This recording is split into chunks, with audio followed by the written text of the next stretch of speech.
What if tinanong ka ng prospect, ay sinabihan ka ng prospect mo, I'm interested kaya lang busy ako. Now, ako ang simpleng sagot ko dyan, pag may mga prospect ako ganun ang sagot, ang tanong ko dyan lagi is, what if masolusyonan ko yung pagiging busy mo, magme-member ka ba? Pag ang sumagot siya, syempre, oo, ngayon, ang sasabihin ko lang sa kanya, ganito gawin mo.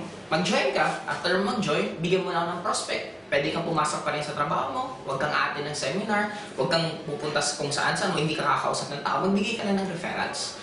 Pag ang sagot niya na, yun, magbibigay lang ng referrals at ang sagot niya is, hindi ka sa makapagbigay kasi busy ako, isa lang ibig sabihin nun, ayaw niyang sumali. Kaya lang siya nagsasabing busy, nahiya lang siya magdiretsong sagot sa'yo na hindi siya interested. Pero what if ang sagot naman niya, o sige, pwede ako magbigay ng prospect.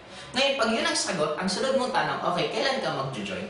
Ibig sabihin, mas narrow mo yung usapan ninyo para ano mo talaga kung interested siya mag-join or hindi. Kaya tatanungin mo lang siya kung ano nagiging hindrance sa kanya, bakit hindi siya mag-join, tapos pag gagawin mo lang ng way para masolusyonan.